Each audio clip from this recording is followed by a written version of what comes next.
friends. Welcome to the Creative Impact Podcast. I'm your host, Rachel Caldwell, and I'm so happy you're here. Each episode, I take some time to chat with fellow artists about life, faith, and the impact of the arts.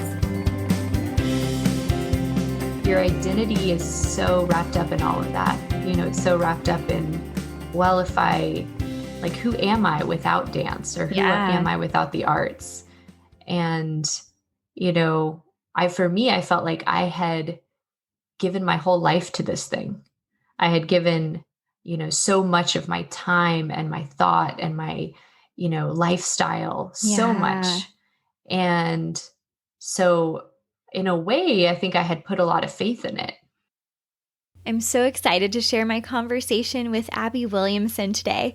Abby and I danced together in Deum 2 dance company, and I had so much fun getting to catch up with her and hear about all she's been up to since we last saw each other. Abby currently lives and works in Kathmandu, Nepal with her husband and their 2 sons, Jude and Esko.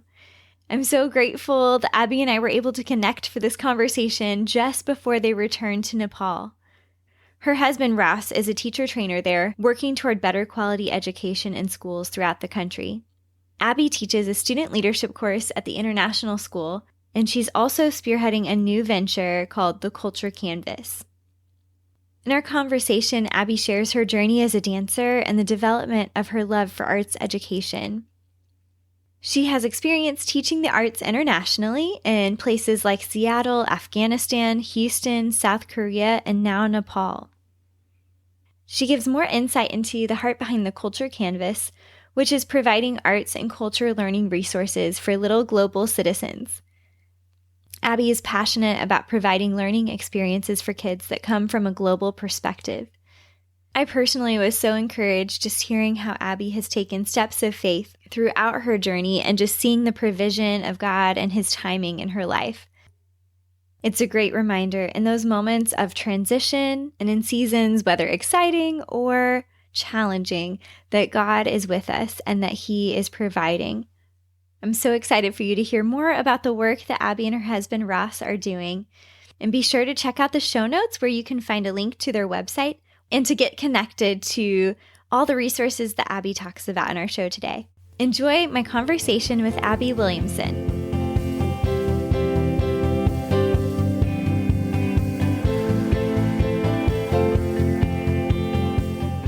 Abby, I'm so excited to have you on the podcast today and to get to catch up because I feel like it's been way too long. It has. It really has. It has. So for those that are listening, Abby and I go back to our Deum days. So days in Deum 2. Yeah.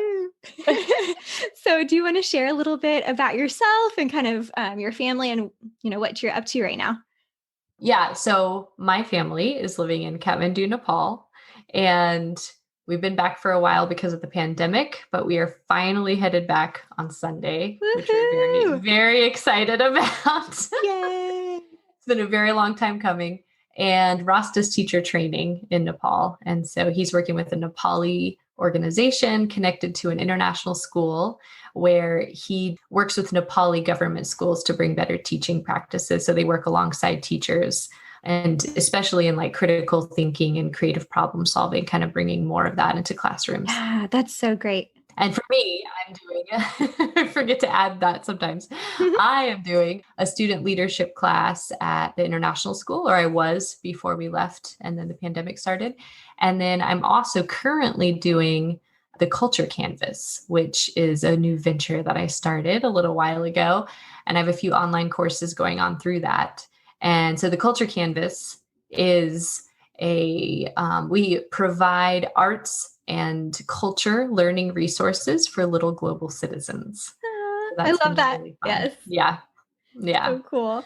And did that start during the pandemic or beforehand? Okay. It was kind of in response to what Ross has been helping me with a lot of it, with kind of editing and a lot of, behind the scenes things. And we both saw a need for just more of the arts, especially for younger students. We felt like as everything's going online and even as a lot of parents are homeschooling or parents are trying to just figure out their school plans for their kids, usually the first thing that goes is the arts because, it's not like a core subject. And so it's kind of like, well, right. Everybody's scrambling to figure out what they're doing for school. And, they have to figure out math, and they have to figure out English and all these things. And I feel like usually the arts is the last to get figured out a lot of times. That's so true. And so we were like, what can we do? This is what we enjoy anyway. And we're passionate about this. And for me, when I came up with the idea, the main course that I'm doing through the Culture Canvas right now is called History Makers. Oh, cool. Okay. Yeah, I really, really loved that.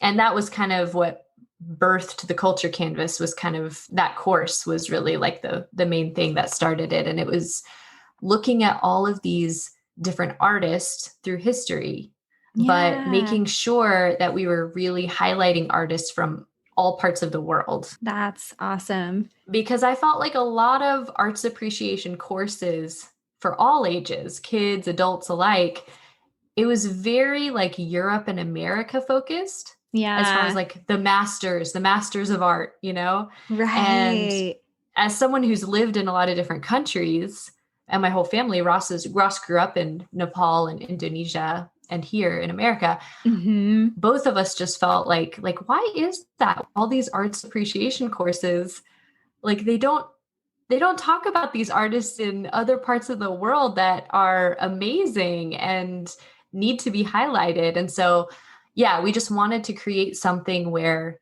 the arts were being seen from many perspectives. And I guess through that, life is being seen through many perspectives, because the arts are all like, how we see the world. True. So true. Yeah.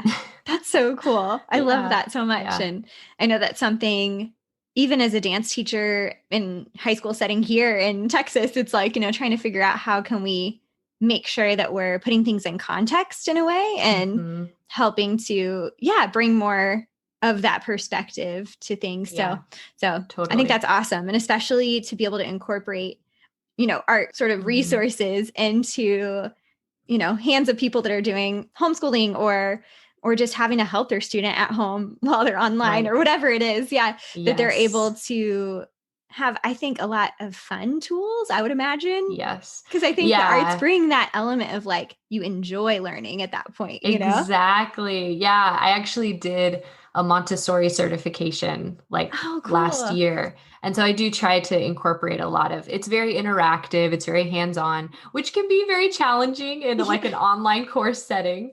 But I really try to make it like, okay, this is for younger kids too, the course. It's like ages 4 to 8. Okay. And so a lot of it is like, you have your adult assistant there and you kind of see what you're doing. And we look at these artists, but then a lot of it is them doing hands-on work. It's very interactive, and we get up and move in the class and, so yeah. That's great. Yeah. There's something really impactful about that when they can be hands-on. And then, especially, I can't even imagine and wrap my brain around elementary age students doing online school all day. I know. And I'm sure there's some incredible teachers out there that are making it as, amazing as they can, but still just so hard. There's so much that, that they do need to just get up and move and try things and use their hands and stuff like that. So yeah, it has been such a hard year for teachers and for students. For sure. Yeah. Anyway. Good stuff. Yeah. And I'm excited we can continue to dive into that as we go, through the conversation, but love to kind of take it back a little bit and hear how you got started in the arts in the first place. So where did that start for you? I started dancing. I started ballet when I was about 7 or 8. And I really started because my older sister was dancing. Oh yeah. Okay, cool. She is 8 years older than me. So she's quite a bit older. Yeah. And I was just like, oh, she's doing it. I want to try that. And also I think I had a lot of energy at that age. Lots of performance energy going on. And so my mom was very much a fan of me getting some of that energy out. Nice. But it was my grandmother who actually paid for my lessons at first, because we did not have the funds to do that. So yeah, she was a big part of that too. And so I started when I was 7 or 8, and then quickly figured out that it was something that I really loved. I did like all kinds of dance at first. I think a lot of people have that story where it's like, oh, I did a little tap, I did a little jazz, did ballet. Mm-hmm. But I had some really good teachers who were pretty quickly like, if you're really serious about this, about ballet, then, you know, you need to really dedicate yourself to it. And yeah, I listened. So I Nice. really, I was doing like training to be professional ballet dancer for a long time, moved up to Pennsylvania to Central Pennsylvania Youth Ballet Mm-hmm. under Marcia Dale Weary, who's an excellent teacher, and then was there for 4 years and then moved on to Seattle to dance with Pacific Northwest Ballet in their professional division. Oh, nice. So yeah, that's kind of how I started. Yeah, that's incredible. So when you moved up into Pennsylvania Youth Ballet, you said, Mm-hmm. was that like you were on your own at that point, or was it a move with your family? Like, did you have to go live there on your own? At first, yes. Okay. I was with a host family. Got so it. they didn't have dorms or anything there. It is a very interesting school. This ballet school started in a barn. Oh, wow. Literally. Okay. Yeah. So they still have a studio that they call the barn. Aww. But it expanded so much because they have such excellent teachers that they expanded to a warehouse as well. So now they have the barn and the warehouse. Nice. But it's a small town, so they don't have any dorms. So I lived with a host family. Cool. And then eventually my mom and my brothers ended up moving up, and then my dad found a job up there and he came up as well. So eventually they were up there too. Oh, that's cool. Yeah, because that's, you know, it's young to kind of venture off on your own and Yeah. Wow, cool. For sure. So then so you went over to Pacific Northwest Ballet, or they call it P&B as well, right? Yes. P&B, yeah. Yeah. What was that season like being there? You know, it was a lot of things. It was the best of times. It was the worst of times. Yes. It was amazing because I was in their professional division. So I was able to perform with this amazing company for performances like the Nutcracker and some of the other like story length ballets, full length ballets. So it was incredible in that way, dancing with these amazing professional dancers, getting to work with choreographers, getting to work with, the ballet masters in the company. Right. But at the same time, I think I started realizing that life was not for me. And it was during that same time that I also started going to church again, really started walking with the Lord again. Mm-hmm. During high school, it was a very strange time for me with my relationship with God, and was not walking with him for some of high school.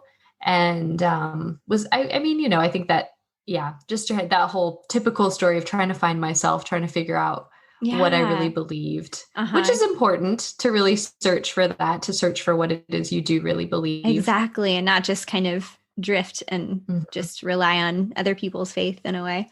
Exactly. Yeah. So that's where I was at. So moving to Seattle, it was also during that time that I was kind of figuring that out. And I think as an artist or as a dancer at that time, your identity is so wrapped up in all of that. It's so wrapped up in, well, if who am I without dance, or who am I without the arts? And, I felt like I had given my whole life to this thing. I had given, so much of my time and my thought and my, lifestyle, so much. And so in a way, I think I had put a lot of faith in it, and I think I got to a point where I just realized ballet does not love you back. You know what I mean? You give so much of yourself to it. And then you get to a point where you're like, what am I getting back from this? So true.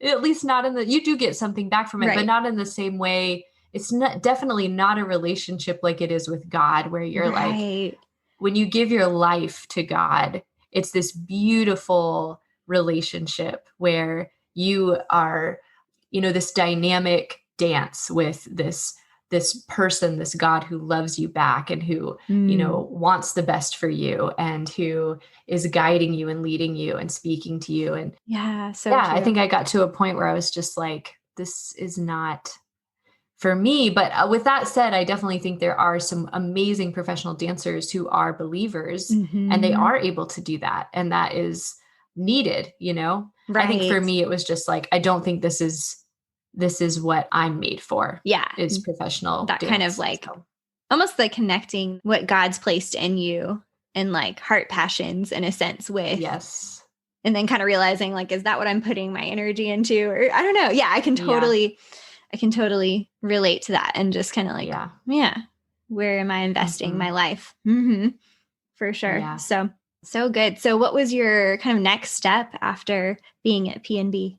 When I realized that my heart was really not in it anymore, I also realized that I still loved the arts. Yeah. And I didn't want that lifestyle anymore of professional ballet, but I still really loved being creative. I still really loved dance. It was still very much a part of who I was. And still am.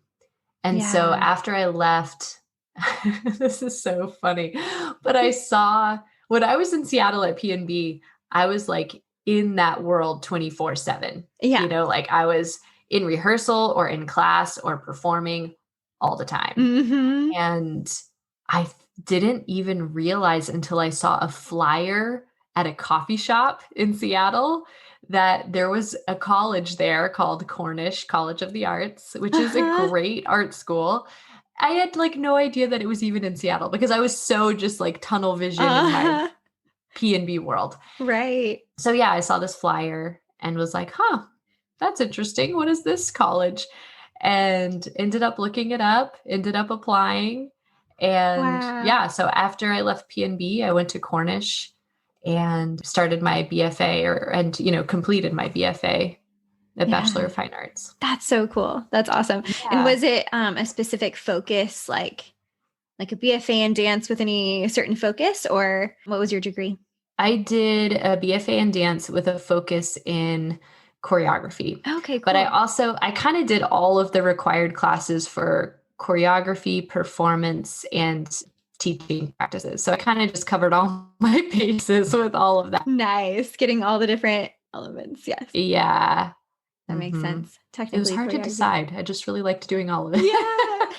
It's all good. Yeah. And I mean, even if you pick, like you said, even if you pick a focus, I think pretty much all BFA programs, you're going to be getting a little variety of everything for sure. Yeah. Right. That's and you so end cool. up doing all of it too after graduating. If you end up in the dance world, you end up doing all of it anyway. Oh, for sure. For sure. When you ended up graduating from Cornish, did you get straight into more like arts education at that point? Yes. So I was really fortunate. This is a funny story. I was trying to find a job after college and was like, okay, am I going to have to move back into my parents' basement? Like, what am I going to do? Right. And I didn't want to leave Seattle because I had made so many friends there by that point and I had a church there. Yeah. So I really wanted to stay. And so, but I wasn't, I didn't know what kind of job I was going to get. And so I was looking at I was looking everywhere. I was looking at like this ice cream shop down the street, like everywhere. And it was like, I think a week before graduation, maybe even after graduation, I got a call from PNB, the school office, saying, hey, this job has become available.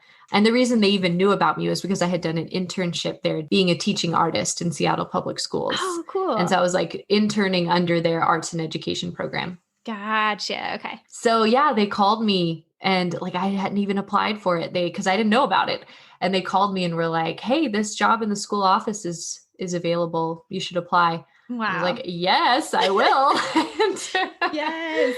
Yeah. So it was a really great transition for me because I was able to pay my bills, work in the school office, but then I was also they were so generous. They let me split my time between working in the school office and working in the education and outreach department. So still working as like a teaching artist, Seattle Public Schools. Wow. That's awesome. That's so cool.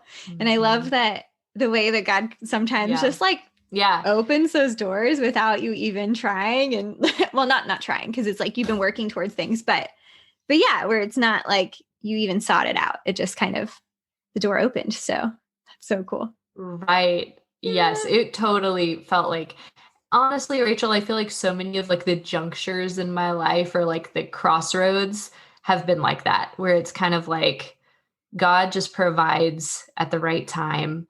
And it's through some kind of relationship. It's through Mm, some kind of like, you know, it's always been through a relationship of like, oh, I know this person and there's this weird connection with this other person. And it's always just like just at the right time, you know? So it's yeah. really cool how he works like that. It is so, so cool. I love those connections and yeah, just Hmm. seeing the threads throughout our Yes. lives. Yeah, for sure. Yes. So I know I met you. I'm trying to remember what year we were in Adem 2 together. Oh gosh, that was 20. I was in Afghanistan right before I came to Deum. Yeah, that's what I was That was gonna say. 2011, 2012. So it Okay, must have been so 2012. 2012 to 2013, like that season. Yes, Yes. I think So so. yeah, I was gonna say I know you were coming out of being in Afghanistan. So Yeah. what was the journey, I guess, between between It's being hard to in follow the Seattle? journey, Yeah, isn't no, it? it's great. I love it. I love it. Oh man. So yes, I was after being at Pacific Northwest Ballet again, but this time in education and outreach. Yeah. I was working there and I met someone whose sister worked at this school in Afghanistan as an Okay. art teacher, actually. And Oh, I was cool. just intrigued, really, at the time. I had no intentions of going there. I was just like, wow, that's very intriguing. And teaching art in a place like Afghanistan. Yeah. And then he also said, she also helps out with a dance program there, like an after school dance program. I was like, Hmm. what? Like, how does that look in a place like Afghanistan, doing dance, and do they Yeah. perform, or like, what is this all about? So he gave me her email address and I emailed her and was like, just wanting to know more. And then pretty quickly, she got me in touch with the woman who started this dance program. Oh, wow. And she was a nurse at the school. Her husband was a principal at this international school there. And she just saw a need where she was like, I think when she first started it, it was for expat children at the Yeah. school.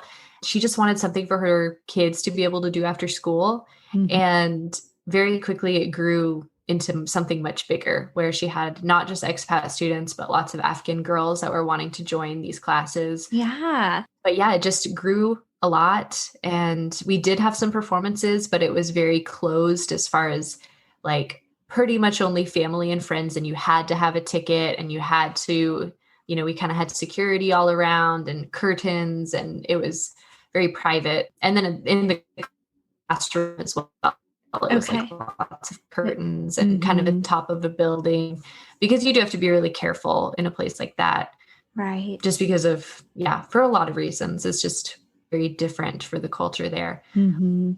Yeah, so I was doing that in Afghanistan, teaching and running the dance program, and then also teaching dance as a PE credit to middle school and high school girls. Cool. And that was an Nice. amazing time for me. Honestly, that's where I think I really fell in love there with seeing the arts as a way to help kids, and or anyone really, to help students tell their stories, and Yeah. how powerful that can be to facilitate that, to be a part of that, and to see them kind of discover their own stories, and kind of in a place like Afghanistan, for them to really find their voice to tell their stories and have the courage to tell their stories. Yeah. Yeah, that was very instrumental on my journey.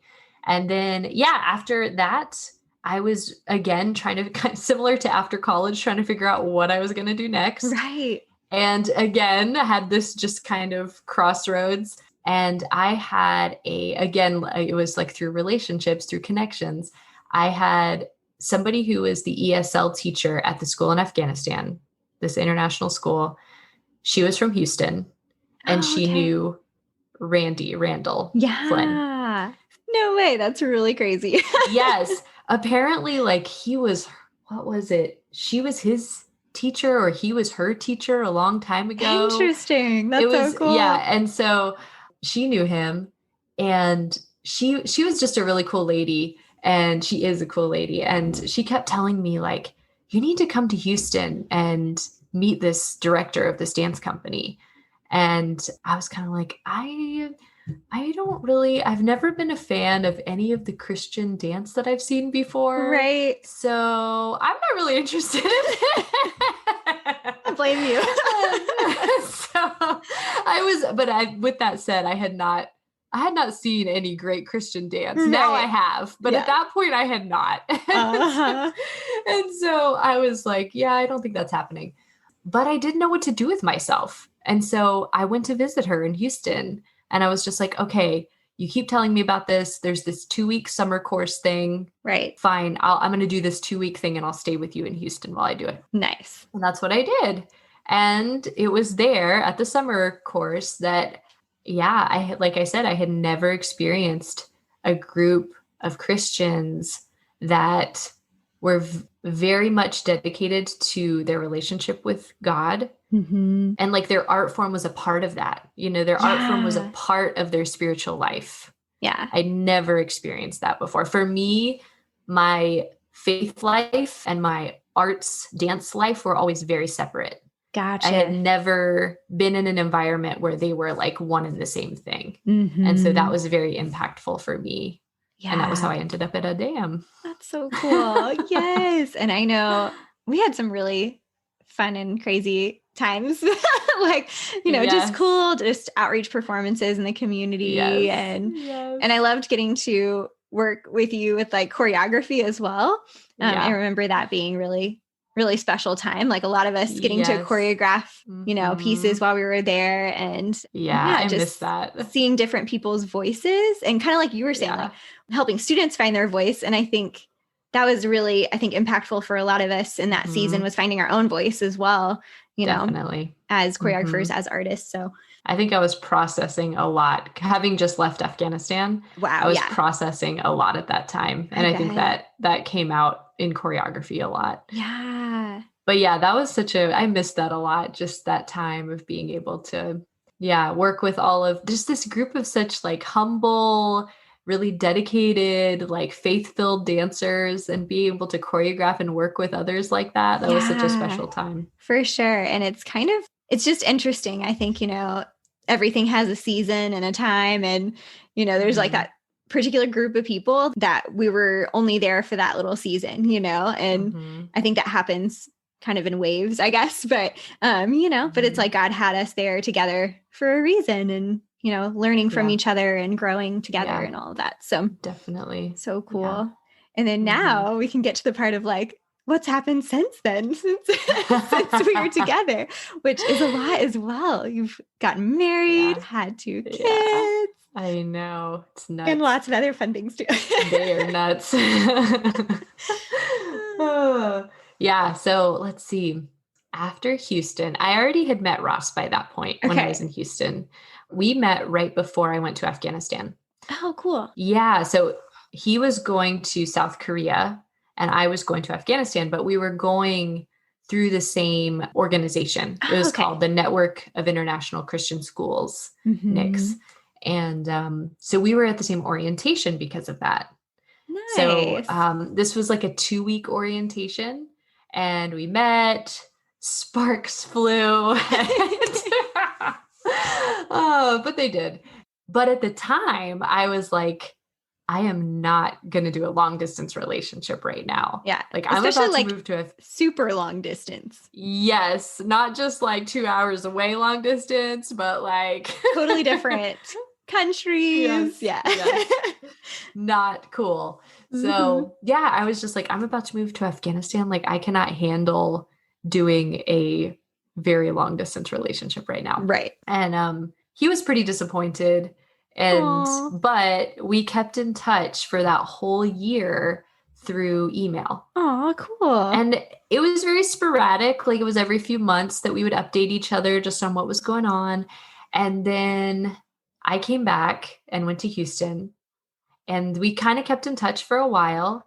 And then we were actually planning to meet because he was coming to the US for Christmas for like, a few, I don't know, of 3 weeks or something at Christmas time when they had a school break.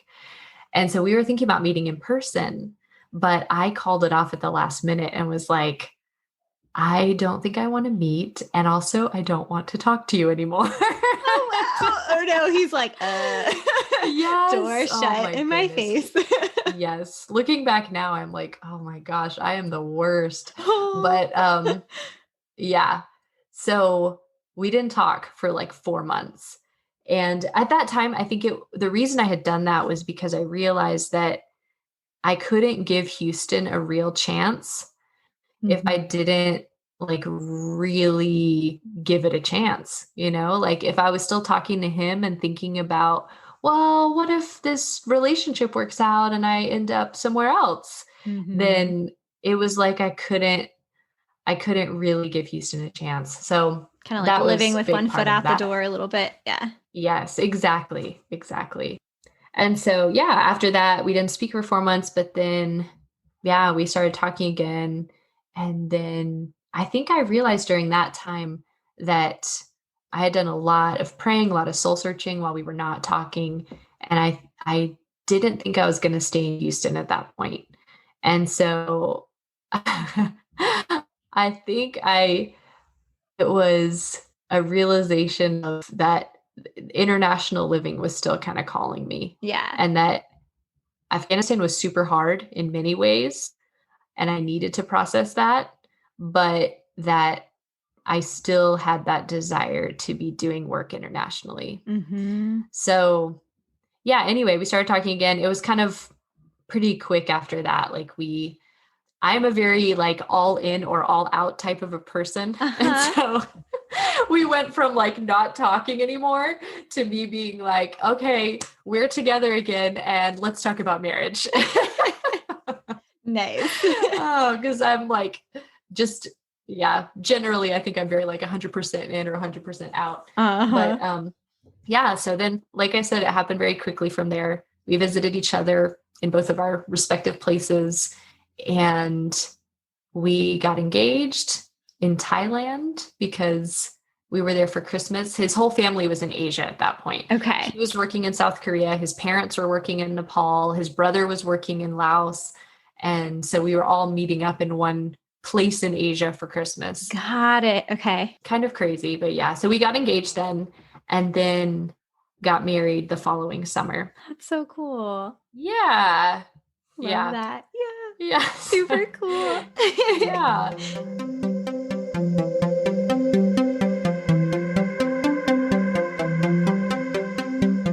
Are you enjoying the podcast? You can help other people find the show by subscribing wherever you listen, as well as leaving a rating and review in iTunes. Another great way to support the podcast is to join our Patreon community. Patreon is a website where you can support the show with monthly donations and get extra bonus content. This month, there'll be bonus content from today's conversation with Abby, talking about her experience walking through postpartum depression and what it looked like to journey through that. For the cost of one coffee a month, you can help support the Creative Impact Podcast. To check out all the bonus content and get more details, you can go to creativeimpactpodcast.com/Patreon. That's creativeimpactpodcast.com/PATREON. Now back to my conversation with Abby.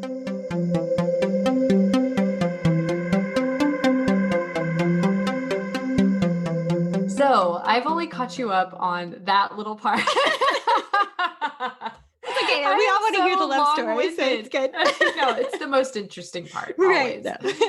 Yeah. So after that, I'll try to be quick with the rest of it. After that, I moved to South Korea to be with him because he had had a job there. I had a job in North Carolina at that point, but he had a job that was paying for grad school. Like they were paying for most of his grad school. So we felt like, okay, let's move there. Yeah. So we were in South Korea for him, it was like 6 years. For me, I moved there after we got married. So it was like 3 years. Okay. And it was during that time, like I said, he grew up in Nepal and Indonesia. Yeah. And so he already had kind of a pull towards Nepal. And so we had already started having those talks of like, would we ever live there? And we took a trip there. His aunt and uncle were still living there at that point. And so we took a trip there and visited and just kind of prayed through like, what would this look like if we were here? We visited the teacher training program and all of that.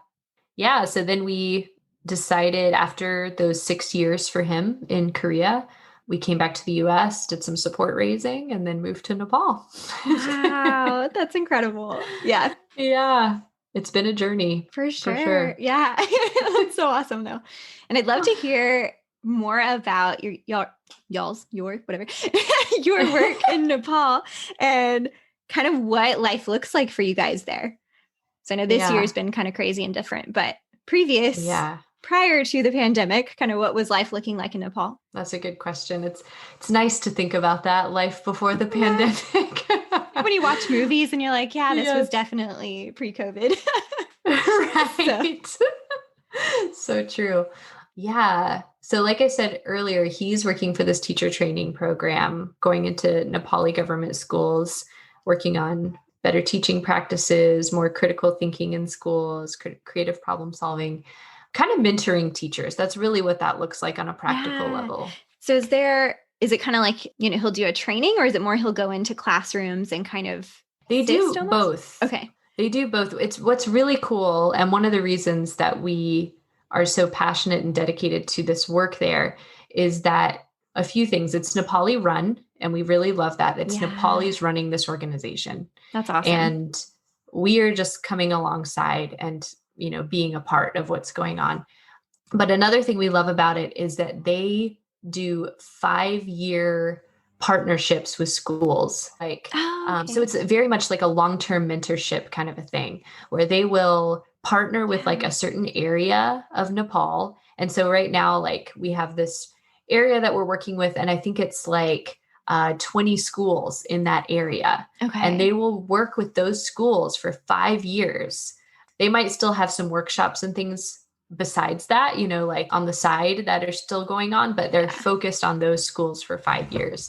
Cool. And so that looks like workshops, but it also looks like going into classrooms, observing, doing follow-ups to see, what's changed, observation, reflection, all of that. And so we love that because, like I said, it's very much a mentorship relationship. Yeah. And I mean, there's so many opportunities there with people getting to really see not just who you are as a teacher or a teacher trainer, but who you are as a person in many areas of your life. So, yeah, that's so cool and really neat. I mean, I think that's something that is sort of built in somewhat here where I'm working, but I think we could still even benefit from programs like that, where it's like that intentional investment in a certain area and being able to give like specific feedback and tools. And I think that's super, super cool that that's happening. And then I know you mentioned the culture canvas. Yeah. So you mentioned a little bit of kind of how that got started and your heart behind it. But do you want to share a little bit more like in depth on what, resources you're creating and things like that? Yeah. So I think it was a very natural progression for Ross and I, because as I was saying before, like a lot of the teacher training program is this like critical thinking, creative problem solving, and the arts are such a natural fit for classrooms, to be able to problem solve, to be able to think from a different perspective or think critically, or it's just a very natural fit, I think, in many ways for that. For sure. Yeah. So with the culture canvas, both of us are passionate about those things. And we started with History Makers, the course that I was talking about earlier. Yeah. And I love it. I love History Makers. I love being able to highlight these different artists. I love being able to work with kids, be able to be creative with them, get them. We actually do in History Makers, we course a while back that was a lot about how to teach critical thinking through the arts. Okay. And so we do a lot of what is called thinking routines. And in History Makers, like it's pretty simple because they're pretty young, but it's a very simple way of teaching young kids these simple critical thinking skills through the arts. Neat. And so what that looks like in History Makers for these young kids is like learning how to really look with their eyes. Really, we talk about like turning on the superpower of their eyes and really Uh-huh. observing, really looking at a work of art. And we use this 3-step thing of I see, I think, and I wonder.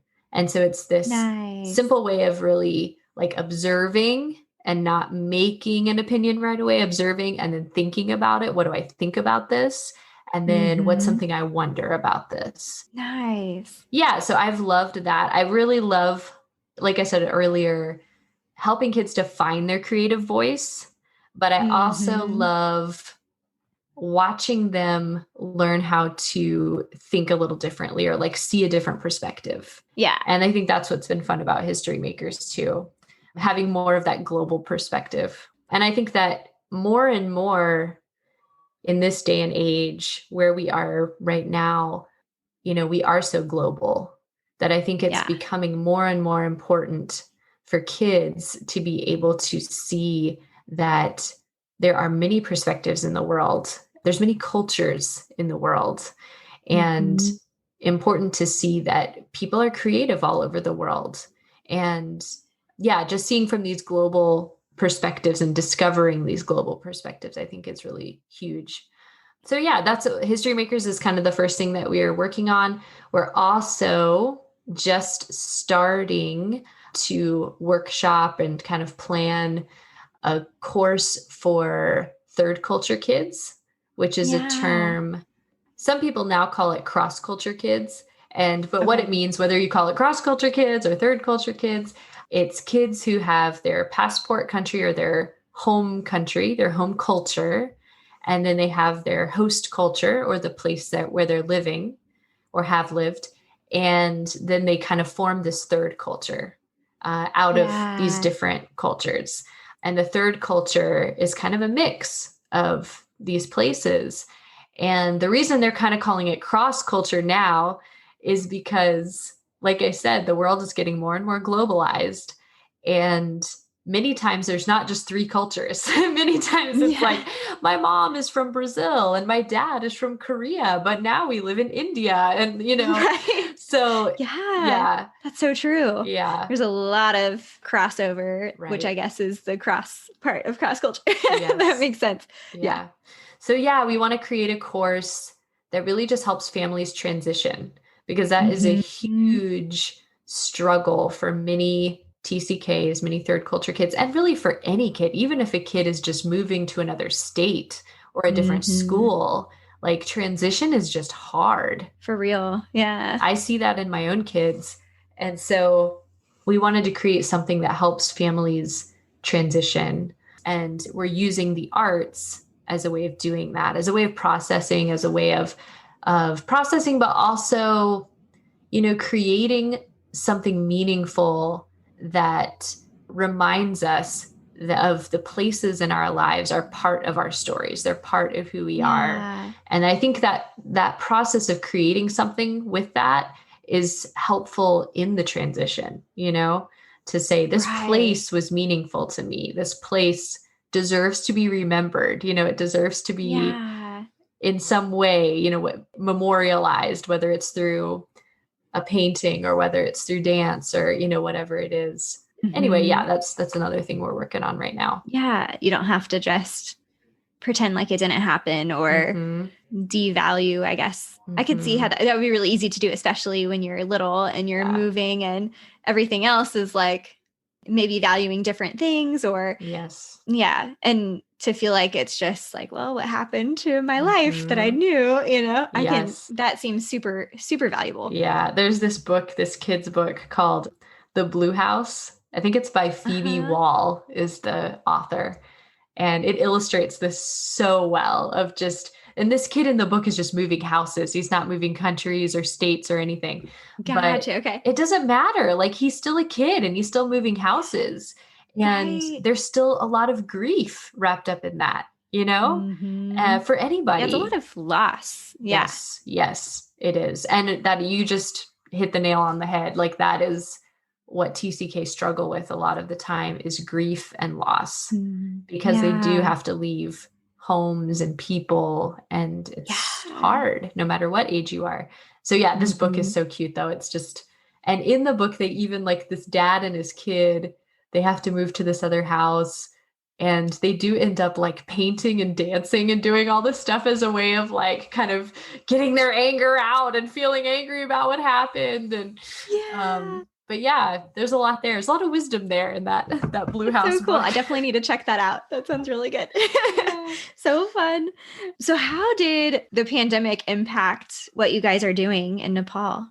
I think the main thing for our work in Nepal that's shifted is that the kids in Nepal that are in, public school, government school, they have basically had many of the schools have had no instruction for like a whole year. Okay. Wow. Yeah. Because in many parts of Nepal, there's no, virtual learning. There's it's just not possible in so many areas of Nepal. I know here there was a lot of like handing out laptops so that kids could do virtual school, but that is not happening there. So a lot of kids have gone a whole year without instruction. Yeah. So when we get back, which is very soon now, on Sunday is when we're flying back, I think a lot of it is going to be really partnering with these schools, we've already been partnering with schools, but really walking them through almost like a reconstruction process of like, what does this look like to be back in school and to, have kids that lost a whole year of instruction, lost a whole year of school. Yeah, there's just not the same. I mean, it's hard here too. I don't want to minimize, like it's been hard here too with teachers and students, but there definitely hasn't been the same amount of support there. That makes sense for sure. Yeah. So I think that's a big part of what it's going to look like when we get back, is continuing to just walk alongside them. And for me, I'm hoping that we continue the student leadership class that we were doing before at the international school, because I felt like that was really important. Really watching kids in these upper grades, junior, senior year of high school, really launch into the world. Yeah. We talked a lot about servant leadership in that class and read books and did some service projects. And I felt like that was really so neat. Yeah. I think it's such a pivotal time of life, So hopefully we'll be able to continue that as well. Yeah, I hope so too. That would be really, really awesome to see continue. And I know that's something that is on, one of my main heartbeats is that kind of leadership development as well. Yes. And it's just, it can make such a huge impact in the trajectory of a student's life when they've had some of those resources, or like even just opening their mind up to how they could serve their community or, bring positive change and that kind of thing. So definitely super cool. Yeah. I love that so much. Yeah. Yeah. And this is really slightly random, but I saw on y'all's website, the culture cabin, and it just sounds really cool. That is, awesome. Man, this year has been crazy for us. So because we couldn't go back to Nepal this year, we were just like, we're just going to go after these dreams that we've been kind of sitting on. And Culture Canvas, not cabin, was one of them. This whole like online courses and arts and culture learning. But the other one, the other dream that we decided to just pursue was, it really is related to all of this, because we always, living overseas for so long in Korea and now Nepal, we always really longed for a place of our own to be able to come back to. And now that we have kids, that was the even bigger deal, to be like, it was just so hard to always come back and have to stay with my parents or Ross's parents. And we love both of them so much, but it's hard to not have your own space, and it's hard to not have your own place that you're going to get to come back to no matter where you are working in the world. Yeah, like a little home base. Yeah, we never had that. And so we just kind of came up with this dream of like, what if we had a cabin where we could always come back to it, but when we're not here, when we're doing work in Nepal or wherever we are, we can rent it out. Yeah. So that, it's hopefully, and it's already started to do this, it's been fairly successful already, is not only will we have a place to come back to that'll be, here for us, but it can potentially also be an added income stream to be able to support the work that we're doing in Nepal. Yes, I love that vision and connecting those two things. Yeah, so we needed a home, but we also needed a way to pay for the home and the work that we're doing. Is basically what it comes down to. Yeah. And that is the culture so cabin. Cool. So we kind of curated this cabin space and called it the culture cabin because we put a lot of things in it that we've just slowly collected as we've traveled and as we've lived in these different countries. And we want to continue to do that, like as we are living in Nepal and wherever else we go, is kind of continuing to slowly collect these things to put in the cabin and then, the culture cabin. Yeah. It's beautiful totally though. Fun. Yeah, it looks beautiful from what I saw online. I was like, this is so pretty. It is. Cool. And the area is really what's beautiful, the most beautiful. Yeah. It's in the mountains of North Carolina. And cool. Yeah, it's a gorgeous area. We love it. Yeah, so cool. Well, thanks for sharing. I was just like, ooh, that looks fun. Yes, go to our website. We have all of these things on our website. All of the things, yes. Yeah. And as we kind of start to wrap up, I'd love to hear, is there something that you would like to share with other artists right now? Yeah, I think the thing that comes to mind for me is something a mentor that I had shared a long time ago. I was probably like 19 years old when she told me this, but she said, keep a teachable heart. And that has come back to me many, many times throughout my life. And I think that as artists, we are students for such a long time. We're students. If we're really serious about our art form, we are like serious students for a very long time.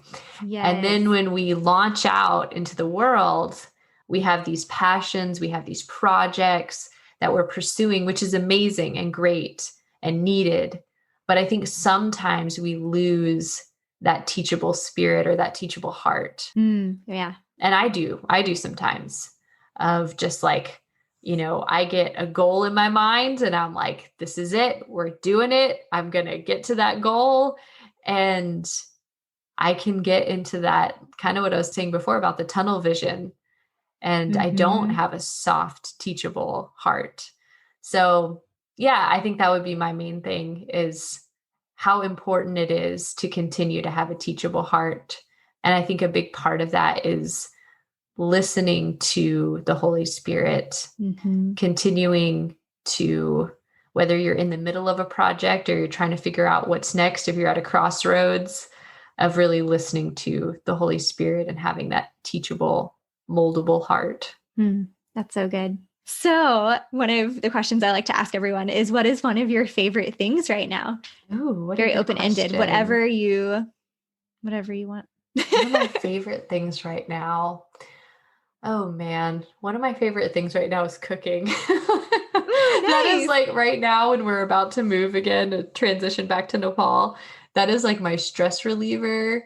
And actually during my postpartum anxiety and depression with the second one, with our second son, that was a huge part of like, I don't know, just kind of my counselor at the time would talk a lot about like getting out of the cycle of anxiety. Oh, interesting. Like taking an exit ramp is what she called it, like finding your exit ramp from the cycle or the spin of anxiety.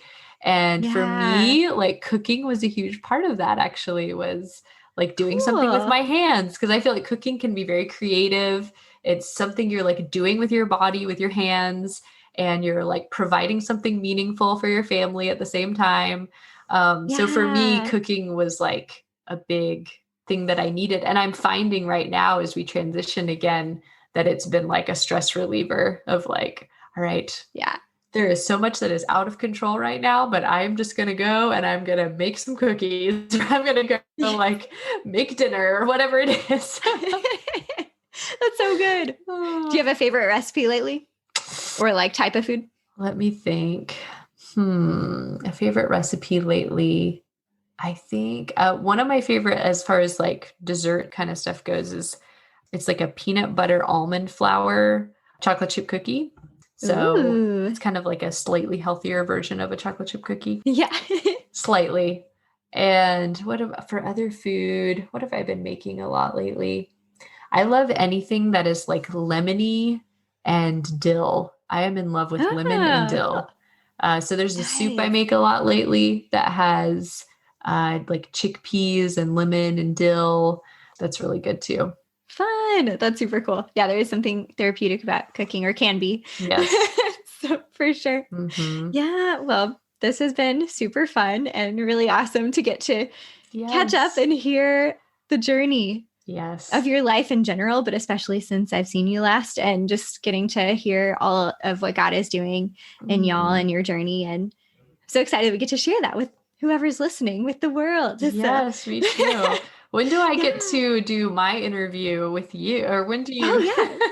There you go. I feel like you asked me all of these questions, but now I need to be able to ask you all the questions so I can hear all of them. True. We should totally do that. Or we could hang out after the call for a little while, or find another time. That would be really fun. But super good. Yes. So yeah, I would love to let people know where they can find more about like what you guys are up to and kind of follow your journey in Nepal and Culture Cabin and the Culture Canvas. Yes. That would be awesome. Right now, the best place to go is our website, which is wewilliamsons.com. So wewilliamsons is our last name.com. Perfect. And yeah, you can find all of it there. I will mention, if anybody that's listening has passions for education, for the arts, for culture, for learning resources, we are looking for a few more partners to partner with our work. We're going back to Nepal on Sunday, but we're going back with a team that's only at like 80%. Gotcha. Okay. So if there's anybody out there that is, passionate about the same things we are looking for a few more partners. So you can find all of that information on our website. And the best way to stay in touch is our newsletters. We have a We Williamsons newsletter that's more of like our family newsletter that's kind of keeping track of our family and what's going on in Nepal.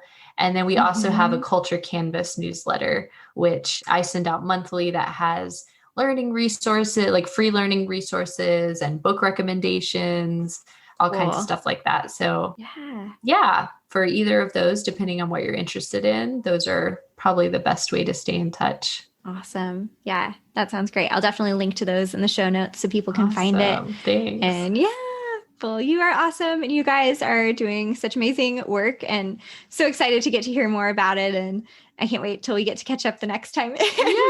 All that happens in the future. So well, blessings as you guys go back to Nepal this week, and just safe travels. Thank you. Yeah.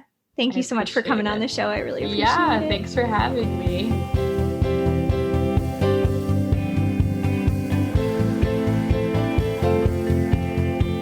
There was so much goodness in today's conversation. I loved hearing more about Abby's journey and about the work they're doing in Nepal. Check out our website for show notes where you can find the links from today's show, including the link to Abby and Ross's website where you can learn more and get connected with them as well. Next week, I have my second couples interview, and this one is with David and Tina Samples. David and Tina are such a fun couple. Both of them have worked in ministry over the years. Tina is an award-winning author, speaker, worship leader, and music therapist. And David is a lead pastor and has background in radio, theater, and is also a published author. Thank you so much again for listening to the Creative Impact Podcast. The music for the show was produced by Michael Cash. It would mean so much if you would share this show with a friend who you think would be encouraged by our conversation today. I'd also invite you to check out our Patreon community, and I'll see you next week for my conversation with David and Tina Samples.